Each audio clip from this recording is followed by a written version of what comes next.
देता हूं कि हमारे परमेश्वर ने आज शाम के समय एक बार फिर अपने चरणों में हमको आने का सौभाग्य दिया है ताकि हम अपने परमेश्वर के वचनों को सीख सकें।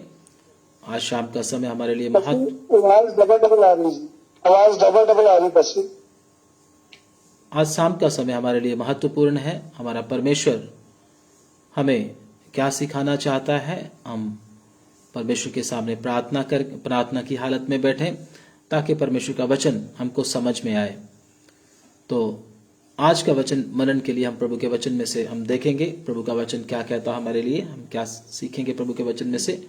लूका रचित सुसमाचार उसका 22 अध्याय हम प्रभु के वचन में से पढ़ेंगे। बाइबल को ओपन करेंगे, लूका रचित सुसमाचार उसका 22 अध्याय, लूक चैप्टर 22 वर्स 39 से पढ़ेंगे। धन्यवाद। तब वह बाहर निकलकर अपनी रीति के अनुसार जैतून के पहाड़ पर गया और चेले उसके पीछे हो लिए। उस जगह पहुंचकर उसने उनसे कहा, प्रार्थना करो कि तुम परीक्षा में ना पड़ो। बस इधर प्रभु का वचन क्या कहता है। प्रभु यीशु मसीह जब गतसमने बाग में है, बगीचे में है, उधर प्रभु यीशु मसीह कुछ प्रार्थना कर रहे हैं, क्योंकि प्रभु यीशु मसीह का पकड़वाए जाने का समय जब नजदीक आया तो प्रभु यीशु मसीह इधर उधर भाग नहीं रहे, बल्कि क्या कर रहे हैं, प्रार्थना कर रहे हैं। तो इन बातों से हमें भी सीखने के लिए बहुत कुछ मिलता है। हमारे ऊपर भी जब परीक्षा या दिक्कत या परेशानी आए, हमको भी भागना नहीं चाहिए, बल्कि क्या करना चाहिए, परमेश्वर के सामने जाकर प्रार्थना करना चाहिए। प्रभु यीशु मसीह भी पिता के साथ बात करने के लिए प्रार्थना में गए। तो इधर प्रभु के वचन में जब हम पढ़ते हैं तो जैतून के पहाड़ के ऊपर गए, तो उधर एक बगीचा था जिसको गतसमने करके बोलते थे। उधर प्रभु यीशु मसीह अक्सर ही प्रार्थना किया करते थे। तो जब उस जगह पहुंचकर उसने उससे कहा, प्रार्थना करो कि तुम परीक्षा में ना पड़ो। प्रार्थना क्यों करने के लिए बोला जा रहा? उसके चेलों को भी प्रभु ने, अपने चेलों को भी प्रार्थना करने के विषय में प्रभु ने बोला है, ताकि चेले भी क्या करें, प्रार्थना करें। तो चेलों को क्या बोला गया, प्रार्थना करो ताकि परीक्षा में ना पड़ जाओ। प्रार्थना हमको परीक्षाओं में से क्या करती है, बचाती है, उसमें जयवंत होने की शक्ति देती है। हमारा जीवन, जितने भी मसीह लोग हैं, हमारा जीवन जैसे पंछी होता है। पंछी आपने देखा होगा, पक्षी जिसको पंछी भी बोलते हैं, पक्षी भी बोलते हैं, बर्ड्स जो होते हैं, उनके 2 पंख होते हैं। वो 2 पंखों से हवा को चीरते हुए उड़ते हैं, आपने देखा होगा। इसी प्रकार से एक विश्वासी का जीवन भी है। विश्वासी क्या है, एक पंछी की तरह उसका जीवन। उसके भी 2 पंख हैं आत्मिक तौर पर, एक है प्रार्थना, दूसरा है वचन मनन। तो एक विश्वासी अगर वचन मनन करे और प्रार्थना का जीवन उसका ना हो, तो वो उड़ नहीं पाएगा, वो उन्नति नहीं कर पाएगा। या फिर प्रार्थना करता हो, वचन मनन ना करता हो, तो भी वो उन्नति नहीं कर पाएगा। उसका एक पंख कट जाता है। जिस पंछी का एक पंख कट जाता है, वो उड़ता नहीं बल्कि फड़फड़ाता है। इसी प्रकार से बहुत से विश्वासी उड़ तो नहीं पा रहे, बल्कि फड़फड़ा रहे हैं। फड़फड़ाने से आप अपनी मंजिल को नहीं पा सकोगे। परमेश्वर ने हमको 2 पंख दिए हैं, एक प्रार्थना, दूसरा वचन मनन। अगर आप नहीं करते तो आप आत्मिक उन्नति नहीं पा सकते हो। तो इधर क्या किया गया, प्रभु यीशु मसीह उनको एक बात स्पष्ट बता रहे हैं कि प्रार्थना करो ताकि परीक्षा में ना पड़ जाओ। चेलों का प्रार्थना का जीवन उस समय, लास्ट समय में क्या हो गया, वो नींद में पड़ गए। वो नींद में पड़ने के कारण, गहरी नींद में पड़ने के कारण परीक्षा ने उनको आ घेरा। फिर तो उड़ तो वो नहीं पाए, फड़फड़ाने लगे। फिर उधर से उनको क्या करना पड़ा, भागना पड़ा। तो परीक्षा में खड़े नहीं रह पाए। तो इसी प्रकार से जब प्रभु यीशु मसीह ने उनको बोला था कि प्रार्थना करो कि तुम परीक्षा में ना पड़ो, आगे पढ़ दीजिए। और वह आप उनसे अलग एक ढेला फेंकने की दूरी पर गया जी, और घुटने टेक कर प्रार्थना करने लगा। यीशु मसीह कैसे प्रार्थना करने लगा, घुटने टेक कर प्रार्थना करने लगा। हम में से बहुत सारे लोग सोए सोए ही प्रार्थना करते, बोलते अब तो मैं थका हूं, अब मैं लेटे लेटे ही प्रार्थना कर लेता हूं। नहीं, प्रभु यीशु मसीह कैसे प्रार्थना किया करते थे? घुटने टेक कर प्रार्थना किया करते थे। घुटने टेक कर प्रार्थना करने लगा। आगे, हे पिता, यदि तू चाहे तो इस कटोरे को मेरे पास से हटा ले, तो भी मेरी नहीं परंतु तेरी ही इच्छा पूरी हो। प्रभु यीशु मसीह के सामने इधर क्या एक बात आया, पिता के साथ संबंध टूटने का बात आ रहा था। लेकिन प्रभु यीशु मसीह क्या प्रार्थना कर रहे हैं? पिता, हो सके तो ये प्याला मुझसे टल जाए। कई लोग समझते हैं, मैं पहले भी बता चुका हूं, कई लोग समझते हैं कि यीशु मसीह उस मृत्यु से, उस रोमन सरकार से क्या हो गए, डर गए, इसलिए वो क्या कर रहे थे, प्रार्थना करते, प्रभु मुझे बचा ले, मुझे बचा ले। ऐसा नहीं है। प्रभु यीशु मसीह कभी भी किसी से नहीं डरे। तो यीशु मसीह क्यों ऐसा बोल रहे हैं? पिता, हो सके तो ये प्याला मुझसे टल जाए। क्यों? क्योंकि प्रभु यीशु मसीह का संबंध पिता से आदि से है। वो पिता से संबंध तोड़ना नहीं चाहते थे, क्योंकि पाप का प्याला, जो प्याला था, वो यीशु मसीह को पीना था। और वो प्याला पीते ही पिता से क्या टूट जाना था? संबंध टूट जाना था। यीशु मसीह उस प्याले को लेना नहीं चाहते थे। अगर प्रभु चाहते तो उस प्याले को हटा सकते थे, मना कर सकते, मैं नहीं लूंगा, मुझे नहीं चाहिए, तो आसानी से हट सकते थे। लेकिन उधर बात क्या हुई है? यीशु मसीह जब ये प्रार्थना कर रहे थे, तो जब उन्होंने चाहा कि ये प्याला मुझसे टल जाए, ऐसा प्रार्थना किया, तो प्रभु को मेरा और आपका चेहरा नजर आया। अगर यीशु मसीह ये प्याला नहीं पिएंगे तो मैं और आप नरक की आग में जाकर तड़पेंगे। आप जितने बहन भाई बैठे हो, जितने बुजुर्ग बैठे हो, सबके लिए प्रभु यीशु मसीह को उनका चेहरा नजर आया। और प्रभु यीशु मसीह हमारे चेहरे को देखकर, मेरा बेटा उधर तड़पेगा जाकर, मेरी बेटी नरक की आग में युगानुयुग के लिए तड़पेगी, उस चेहरे को देखकर प्रभु यीशु मसीह प्रेम से भर गया, तरस से भर गया और बोला, पिता, मैं ये प्याला लेने के लिए तैयार हूं। कोई भी नरक में नहीं जाना, कोई भी तड़पने वाली जगह में नहीं जाना। इसलिए प्रभु यीशु मसीह हमको प्यार करने के कारण, हमको मोहब्बत करने के कारण वो प्याला लेने के लिए प्रभु यीशु मसीह तैयार हो गए। इधर प्रभु यीशु मसीह के प्रेम को देखते हैं। उन्होंने अपनी पीड़ा को नहीं देखा, किसी भी बात को नहीं देखा, मेरे और आपके कारण प्याला लेने के लिए तैयार हो गए। प्रभु यीशु मसीह के चेले जब सिपाहियों के ऊपर जब तलवार उठाना चाहते थे, तो प्रभु यीशु मसीह ने कहा, ऐसा मत करें। अगर मैं चाहूं तो पिता से विनती करूं तो 12 पलटन फरिश्तों की, जो कि युद्ध में वीर हैं, उनको मैं अभी मंगवा सकता हूं। अभी अगर 12 पलटन फरिश्तों की इस धरती पर आ जाती तो धरती का नामो निशान उन्होंने मिटा देना था। सिर्फ रोमी सरकार का नहीं, बल्कि पूरी धरती का नामो निशान मिट जाना था। लेकिन प्रभु यीशु मसीह मारने के लिए नहीं आए, जीवन देने के लिए आए थे। इसलिए प्रभु यीशु मसीह ने उनको ऐसा नहीं किया। लेकिन बहुत सारे लोग क्या समझते, यीशु मसीह डर के कारण बोल रहे, पिता, हो सके तो प्याला मुझसे टल जाए। पिता से संबंध ना तोड़ने के कारण यीशु मसीह ऐसा बोले हैं। लेकिन जब मेरे और आपका चेहरा उसको नजर आया, तो उसने ये प्याला लेने के लिए भी क्या कर दिया, पूरे तैयार हो गए। वो बोला, पिता, मैं ये प्याला लेने के लिए तैयार हूं। आगे पढ़ते हैं। तब स्वर्ग से जी। एक दूत उसको दिखाई दिया, जी, जो उसे सामर्थ्य देता था जी, और अत्यंत संकट में व्याकुल होकर और भी हार्दिक वेदना से प्रार्थना करने लगा। जी। और उसका पसीना मानो लहू की बड़ी बड़ी बूंदों के समान भूमि पर गिर रहा था। उसका पसीना मानो लहू की बूंदों के समान गिर रहा था। मैं पहले भी बता चुका हूं, फिर रिपीट करता हूं।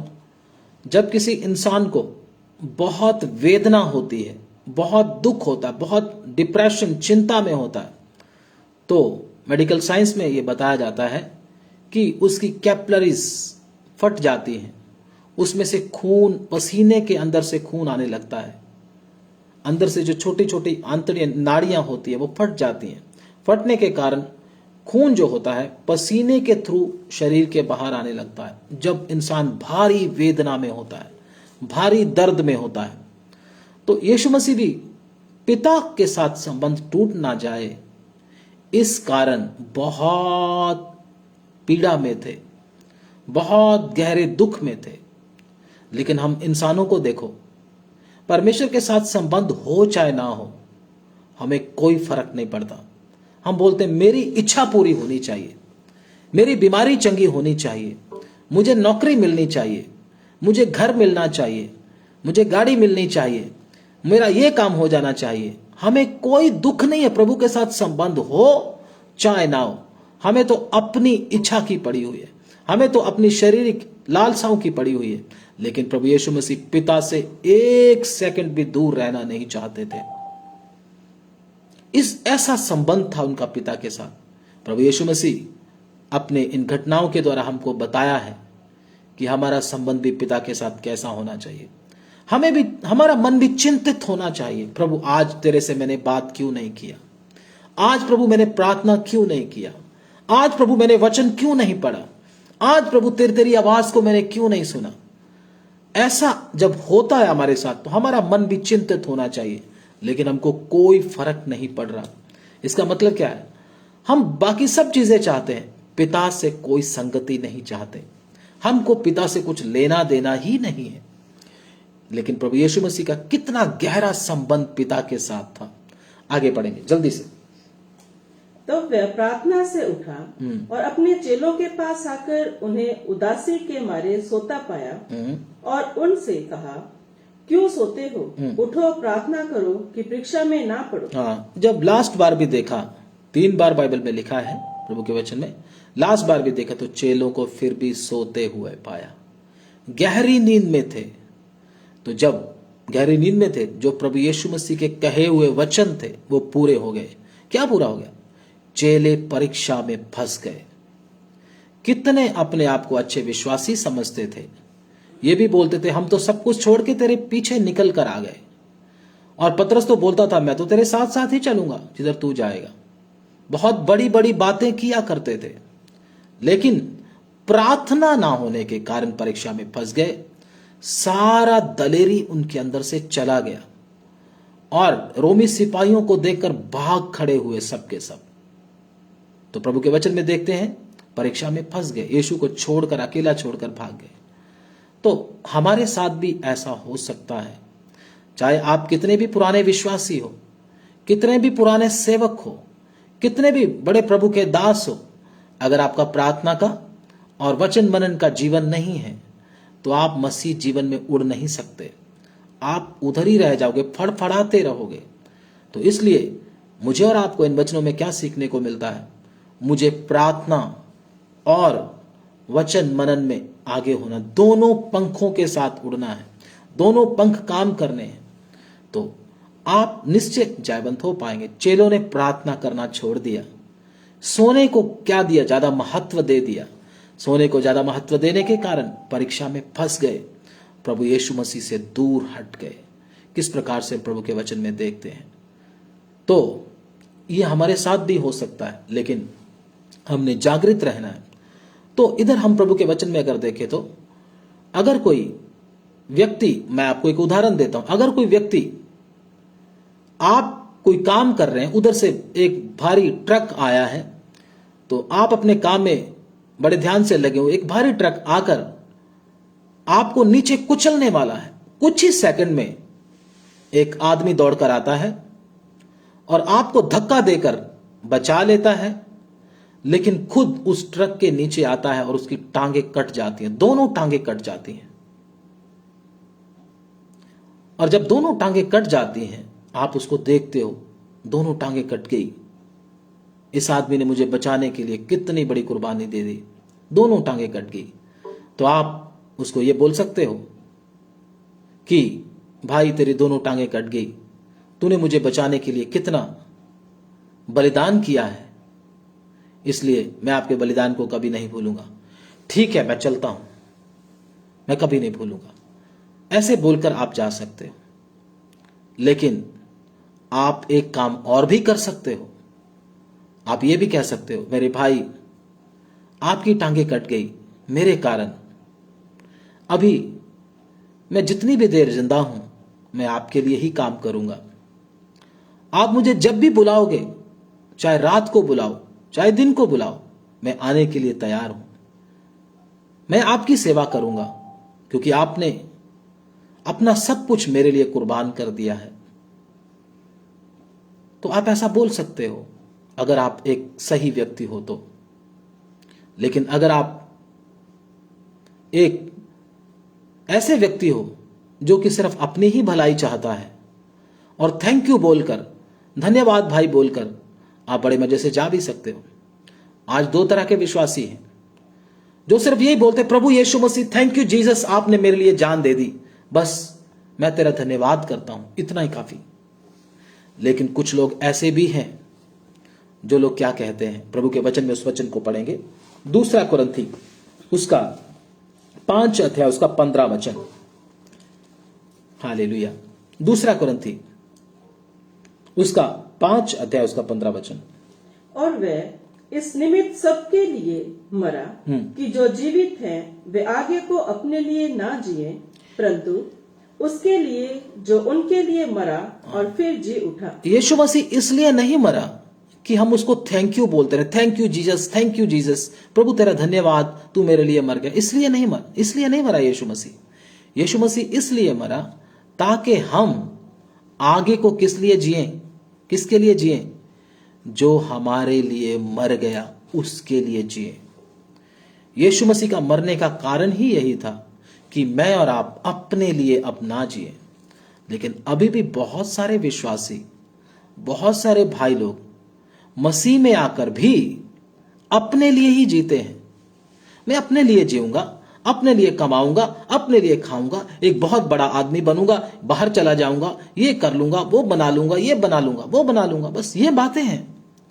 यीशु मसीह के पास आते समय क्या बोलेंगे, प्रभु तेरा धन्यवाद, शुक्र है तेरा, बस शुक्र करते रहते हैं। लेकिन उसके लिए कुछ करने के लिए तैयार नहीं है, उसके लिए जीने के लिए तैयार नहीं है, जीना अपनी मर्जी से चाहते हैं। उस आदमी का उदाहरण जो मैंने आपको दिया है, उसकी तो सिर्फ टांगे ही टूटी हैं, लेकिन प्रभु यीशु मसीह ने तो अपना पूरा जीवन हमारे लिए दे दिया, अपनी जान, अपना प्राण हमारे लिए दे दिया। एक एक कतरा यीशु मसीह ने खून का मेरे और आपके लिए बहा दिया। अगर मैं और आप ऐसा बोलते, थैंक यू जीसस, प्रभु तेरा धन्यवाद, बस इतना ही बोलकर चुप हो जाते हैं, तो हम दुनिया में सबसे बड़े स्वार्थी व्यक्ति हैं। तो प्रभु को ऐसे व्यक्ति नहीं चाहिए। प्रभु को ऐसे व्यक्ति चाहिए, अगर जिएंगे तो प्रभु के लिए जिएंगे। अब मैं काम करूंगा तो प्रभु के लिए काम करूंगा। सब बातों में प्रभु को मैं धन्यवाद दूंगा, सब बातों में प्रभु को मैं आदर दूंगा। अब मैंने किसी के लिए नहीं, अपने लिए नहीं, यीशु के लिए जीना है। ऐसा विश्वासी क्या करता है, प्रभु को प्रेम करता है।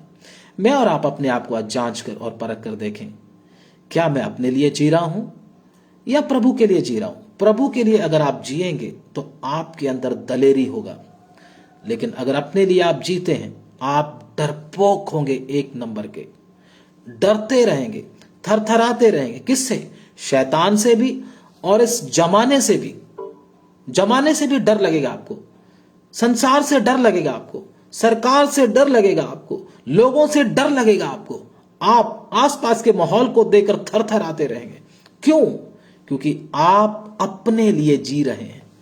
आप यीशु के लिए जब जीना शुरू करते हो तो दलेरी और सामर्थ आपके अंदर अपने आप प्रकट होने लगती है।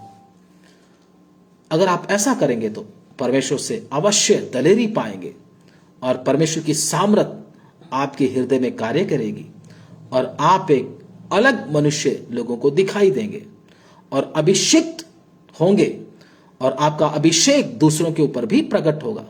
तो इसलिए इन बातों का क्या रखें, ध्यान रखें। इस वचन को आप दोबारा पढ़ लेंगे, 2 कुरिन्थियों उसका 5 अध्याय उसका 15 वचन दोबारा पढ़ेंगे। और वह इस निमित्त सबके लिए मरा जी, कि जो जीवित हैं जी, वे आगे को अपने लिए ना जिए। हाँ, जो जीवित हैं वो आगे को अपने लिए ना जिए, जी, परंतु उसके लिए जो जी, उनके लिए मरा और फिर जी उठा। हाँ, उनके लिए जो मरा और फिर जी उठा। कौन?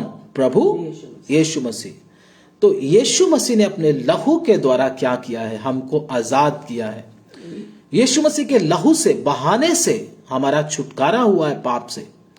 पाप से छुटकारा कोई हमको दे नहीं सकता था, क्योंकि पाप एक ऐसी चीज है जो मृत्यु को बुलाती है। तो उससे बचाने के लिए दुनिया में जब कोई वस्तु नहीं थी, तो प्रभु यीशु मसीह ने अपना बहुमूल्य लहू बहाया। उस बहुमूल्य लहू को बहाकर हम लोगों को उस पाप के पंजे से, उसके जबड़ों से छुड़ा लिया। वो लहू की सामर्थ है। लेकिन यीशु मसीह के लहू को बहुत सारे लोग, अब ध्यान से सुनिएगा, यीशु मसीह के लहू को बहुत सारे लोग टैप वाटर समझते हैं, नल का पानी समझते हैं। पंजाबी में टूटी का पानी, नलके का पानी, उसको समझते हैं। क्यों? बार बार उसको पाप करके उसको धोने की कोशिश करते हैं। पाप कर लिया, धो लिया, पाप कर लिया, धो लिया। मैं आपको एक सवाल पूछता हूं, अगर टैप का पानी आपको 2000 की एक बोतल मिले, तो आप कितने गंदे करोगे अपने हाथ? बताइए जरा। 2000 की एक बोतल जो 1 लीटर की है, एक बोतल 2000 की आपको मिले, कितने हाथ अपने गंदे करोगे? बताओ मुझे। आप बड़े सोच समझकर कदम रखोगे। लेकिन आजकल बहुत सारे लोग पाप में खेलते क्यों हैं? क्योंकि यीशु मसीह के लहू को सस्ता समझते हैं। और आयत कौन सी पढ़कर सुनाते हैं, वो भी पढ़ ले। वो आयत कौन सी पढ़ते हैं? पढ़े प्रभु के वचन में से निकालेंगे। धन्यवाद। पहला यूहन्ना, स्तुति, उसका 1 अध्याय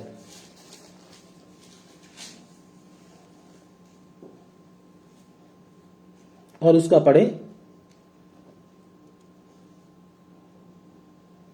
उसका 7, 8 पढ़े।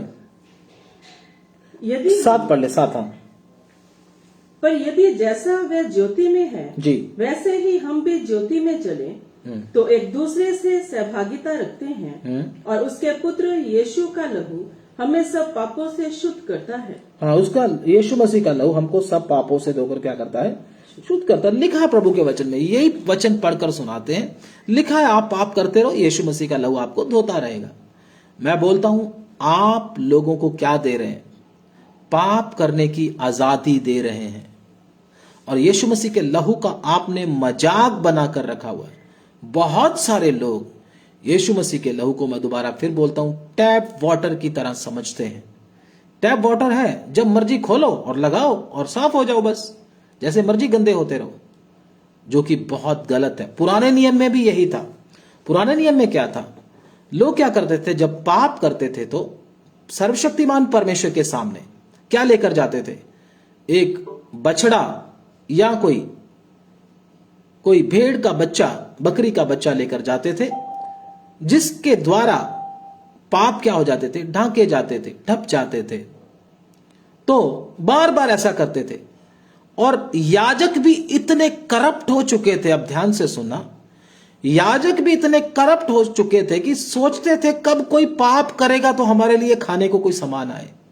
वो भी यही सोचते थे, इंतजार करते थे कब कोई आएगा। ये वचन में लिखा हुआ है, ऐसा मैं अपने दिमाग से नहीं बोल रहा। सोचते थे कि कब कोई आएगा और हमें क्या मिलेगा? खाने को क्या मिलेगा? भोजन मिलेगा, क्योंकि याजकों को खाने की आज्ञा थी इस चीज को। तो वो भी करप्ट हो चुके थे। आज भी बहुत सारे लोग जो अपने आप को याजक बोलते हैं, वो भी ऐसे हो चुके हैं।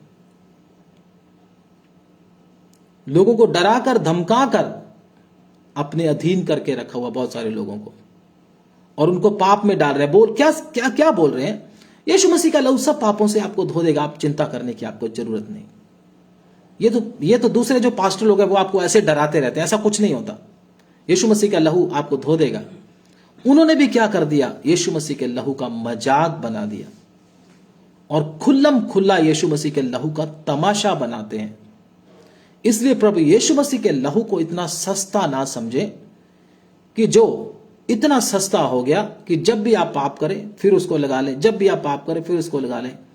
अगर आप ऐसा करेंगे तो निश्चय आप दंड के भागी हो जाएंगे, क्योंकि यीशु मसीह का लहू कितना बहुमूल्य और कीमती है, जो इंसान के सब पापों को धोके क्या करता है, शुद्ध करता है। इसको उसी वचन को दोबारा रीड करेंगे। पर यदि जैसा वे ज्योति में है जी, वैसे ही हम भी ज्योति में चलें, तो एक दूसरे से सहभागिता रखते हैं, और उसके पुत्र यीशु का लहू हमें सब पापों से शुद्ध करता है। उसके पुत्र प्रभु यीशु का लहू क्या करता है, हमें सब पापों से धोकर शुद्ध करता है। तो ये बहाना बनाकर क्या करते हैं, ये काम करते हैं। मैं आपको एक बात बताता हूं, अगर आपको टीबी, कैंसर या कोरोना का डर पाप से ज्यादा है, तो निश्चय मैं आपको बोलता हूं, पाप से नफरत अगर आप नहीं करते, टीबी, कोरोना और ये बड़ी बड़ी बीमारियों का डर आपके अंदर है, लेकिन पाप करते समय आपको कोई डर नहीं लगता, तो मैं आपको एक बात बता देना चाहता हूं, आप यीशु मसीह के लहू से अभी शुद्ध नहीं हुए, आपका उद्धार भी अभी तक नहीं हुआ, क्योंकि आप बीमारियों से ज्यादा डरते हो। पाप करते समय आपको थोड़ा सा भी डर नहीं लगता, कुछ भी भय नहीं, बड़े आसानी से पाप कर देते हो और बोलते हो कोई बात नहीं, माफी मांग लेंगे। मेरे भाई, ऐसा ना करें, पाप के साथ ना खेलें। पाप के साथ अगर आप खेलोगे, इसका अंजाम आपको बहुत भयानक होगा। हम प्रभु के वचन में से बहुत सारे सबूत देखते हैं, अभी पढ़ने का वो समय नहीं है। एक वचन आप पढ़ दीजिएगा, यूहन्ना 8 अध्याय उसका 3 वचन पढ़ेंगे।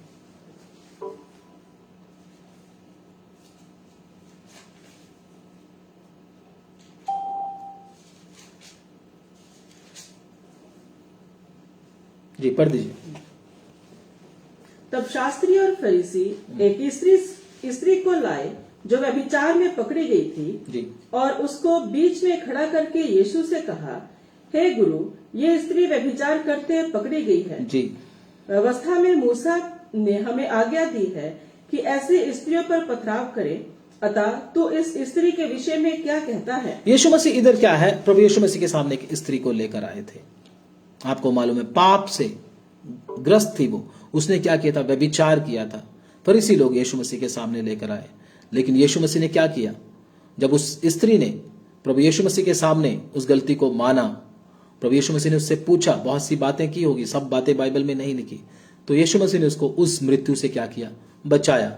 लेकिन प्रभु ने उसको क्या बोला, जा आगे से पाप नहीं करना, क्योंकि पाप की वजह से क्या आ रहा है तेरे ऊपर, ये मुश्किल या दंड आ रहा है। तो पाप हमारे ऊपर निश्चय दंड लेकर आता है, लेकिन हमारा परमेश्वर हमको क्या बोलता, इसके बाद पाप नहीं करने के विषय में बोलता है। अगर हम बार बार पाप करते रहेंगे तो ये हमारे ऊपर दंड लेकर आता है पाप। तो क्या होता है, जब हम पाप करते हैं तो प्रभु के वचन में हम इसको 8:3 दोबारा पढ़े एक बार। तब शास्त्री और फरीसी एक स्त्री को लाए जो व्यभिचार में पकड़ी गई थी और उसको बीच में खड़ा करके यीशु से कहा, जी, हे गुरु जी, ये स्त्री व्यभिचार करते पकड़ी गई है। बस ये स्त्री व्यभिचार करते हुए पकड़ी गई है। तो पाप हमारे ऊपर क्या लेके आता, दंड लेके आता। तो जब पाप हमारे ऊपर दंड लेके आता है तो हमें परमेश्वर के सामने क्या करना चाहिए, अपनी गलती को मानकर उसको छोड़ देना चाहिए, दोबारा उसमें जाना नहीं चाहिए। अगर हम दोबारा उसमें जाते हैं तो निश्चय ये बातें हमारे ऊपर दंड लेके आती हैं। जैसे समसून को परमेश्वर बार बार सहता रहा, लेकिन समसून ने क्या किया, बात की ओर ध्यान नहीं दिया। उसने सोचा यहोवा बचा लेगा, हर बार मुझे बचा लेगा। परमेश्वर का बल उतरता था, समसून गलती करता था, लेकिन परमेश्वर उसको बचाता था उस मुश्किल घड़ी में। लेकिन समसून ने समझा कहीं ऐसे ही चलता रहेगा। लेकिन एक समय आया, समसून ने बोला इस बार भी परमेश्वर बचा लेगा। जब उसको बोला गया फिलिस्तीनी तेरी खोज में तुझको पकड़ना चाहते, तुझे मारना चाहते हैं, तो उसने सोचा अब भी यहोवा मुझे बचा लेगा। लेकिन उसको मालूम नहीं था यहोवा उसके पास से चला गया। कितनी भयानक और खतरनाक बात है जब यहोवा आपके पास से चला जाए, कितनी दर्दनाक बात है। फिर शैतान के जबड़ों में हम बुरी तरह से फंस जाते हैं। हमारा परमेश्वर हमारे ऊपर बीमारी क्यों आने देता है, क्यों? ताकि मैं और आप समझें पाप की चिंता हम ज्यादा करते हैं, मैंने पाप किया, या बीमारी की हमको ज्यादा चिंता है। हम में से बहुतों को बीमारी की चिंता, मैं बीमार क्यों हो गया, लेकिन पाप क्यों किया है करके ऐसा दिमाग में कभी नहीं आता, उसमें चिंता नहीं आती। बीमार क्यों हो गया, यह चिंता आती है। कैन भी यह कह रहा था परमेश्वर के सामने, परमेश्वर यह दर्द मेरे सहने से बाहर है, मैं इसको सह नहीं सकता। बोलने का मतलब यह मेरे से तो दूर कर दे, लेकिन यह नहीं बोला पाप कितना बड़ा किया है, अपने भाई को मार डाला। पाप की कायन को कोई चिंता नहीं थी, लेकिन जो उसको शरीर को दर्द हो रहा था, जो घबराहट उसको हो रहा था, उसकी चिंता करके वो रो रहा था। आज भी बहुत सारे विश्वासी अपने शरीर की चिंता के कारण, अपनी प्रॉब्लम के कारण परमेश्वर के सामने रोते हैं, लेकिन पाप के लिए एक भी आंसू, पाप करने के कारण एक भी आंसू उनकी आंख से निकलता नहीं। कारण क्या है? यीशु मसीह के लहू को आम, नॉर्मल, साधारण पानी की तरह समझा हुआ है, जो इतना सस्ता है, जो आपको बाद में फिर से धो देगा। ऐसा मत करें। तो परमेश्वर के, यीशु मसीह के लहू का निरादर हम ना करें। अगर हम ऐसे ही यीशु मसीह के लहू का निरादर करते रहे तो एक दिन परमेश्वर हमसे चला जाएगा।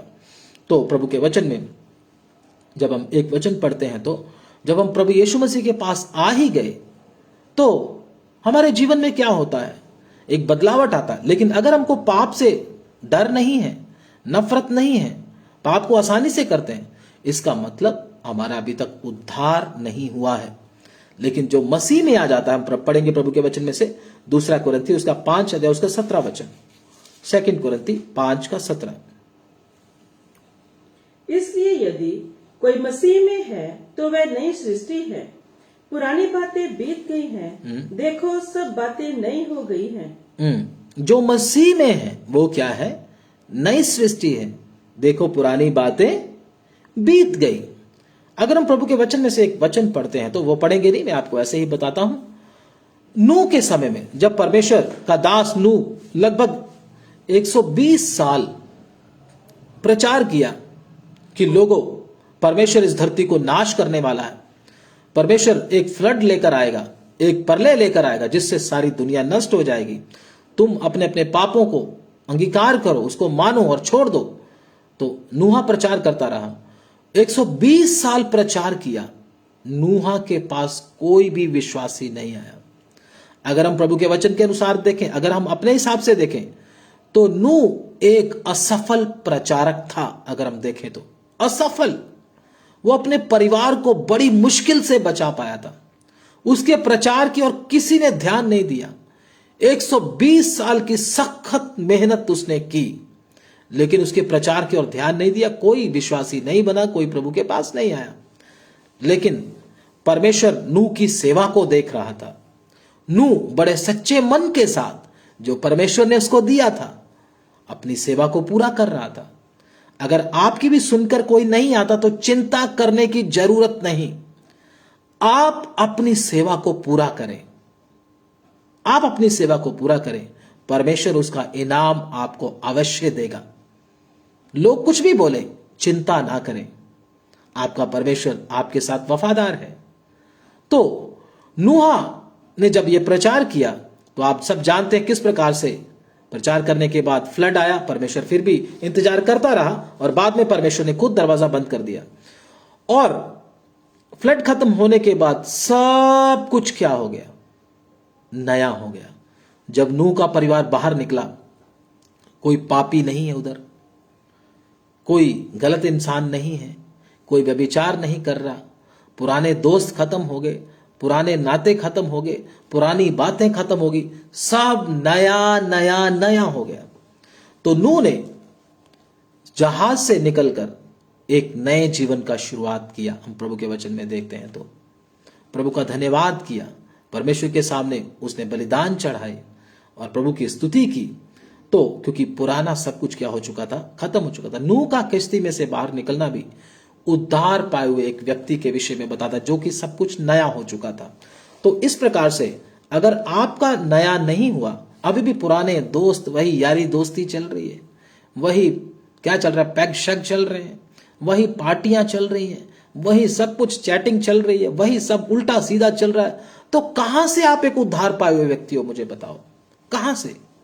नहीं, मैं तो अपने दोस्तों के बिना रह नहीं सकता, नहीं मैं तो अपनी सहेलियों के बिना रह नहीं सकती। तू उद्धार पाया हुआ व्यक्ति नहीं है। कितने लोग जिन्होंने उद्धार पाया, उनका सब कुछ क्या हो गया? नया। क्या नया हो गया? उनके दोस्त पुराने गए, उनकी आदत पुरानी गई, उनका स्वभाव पुराना गया, उनका टारगेट पुराना गया, सब कुछ क्या हो गया? पुराना गया। अब वो बिल्कुल क्या हो गया? नया हो गया। तो यीशु मसीह के लहू के द्वारा परमेश्वर आपको एक नया व्यक्ति बना देता है। मैं आपको दोबारा फिर बोलना चाहता हूं, यीशु मसीह के लहू के साथ हम ना खेलें। मसीह ने हमको नई सृष्टि बनाया है। दोबारा फिर गंदगी में जाने की कोशिश ना करें। यीशु मसीह के लहू को टैप वाटर ना समझें, नलके का पानी ना समझें, क्योंकि यीशु मसीह का लहू सस्ता नहीं है। अगर आप यीशु मसीह के लहू को बार बार ठोकर मारते हैं तो दंड हमारा इंतजार कर रहा है। हमारा परमेश्वर प्रभु यीशु मसीह किस प्रकार से हमने प्रभु के वचन में देखा, हमें बचाने के लिए अपना बहुमूल्य लहू बहाया। यीशु मसीह के लहू को कोई बहा नहीं सकता था, लेकिन उसने अपनी स्वेच्छा से मेरे और आपको बचाने के लिए अपना लहू एक बार बहा दिया। अब बार बार यीशु मसीह के लहू को बहाने की कोशिश ना करें। जब भी हम पाप करते हैं, यीशु मसीह के लहू को बहाने वाली बात है। दोबारा मारते हैं उसको तो फिर मर, ऐसा ना करें। यीशु मसीह का लहू कितना पवित्र है, कितना बेशकीमती है, कितना बहुमूल्य है। तो प्रभु यीशु मसीह के लहू की कदर करें। यीशु मसीह का लहू हमको सब पापों से धो के शुद्ध करता है। यीशु मसीह का लहू बंधनों से आजाद करता है। यीशु मसीह के लहू से दुष्ट आत्माएं भाग जाती हैं। यीशु मसीह के लहू से हर प्रभाव हट जाता है। यीशु मसीह के लहू से एक व्यक्ति नया हो जाता है। यीशु मसीह के लहू में सामर्थ है। यीशु मसीह के लहू में जीवन है। यीशु मसीह के लहू में ताकत है। आप यीशु मसीह के लहू को अगर प्रेम करेंगे तो उसको बहुमूल्य समझेंगे, ये सब चीजें आपको मिल जाएंगी। आप पवित्र हो जाओगे, आप सामर्थ पाओगे, आप शक्ति पाओगे, आप जयवंत हो जाओगे, आप निष्कलंक हो जाओगे। अगर आप यीशु मसीह के लहू का निरादर करते रहे तो इससे उल्टा ही हमारे जीवन में होना शुरू हो जाएगा। इसलिए मैं आपसे विनती करता हूं, हम सब जितने भी विश्वासी हैं, प्रभु यीशु मसीह के बेशकीमती और बहुमूल्य लहू का कदर करें, उसका आदर करें, बार बार उसको ना बहाएं। परमेश्वर इन वचनों के द्वारा आपको बहुत बहुत आशीष दे। आमीन। धन्यवाद। आमीन आमीन। हालेलुया। आइए हम प्रार्थना करें। हम सब जिन्होंने भी वचन को सुना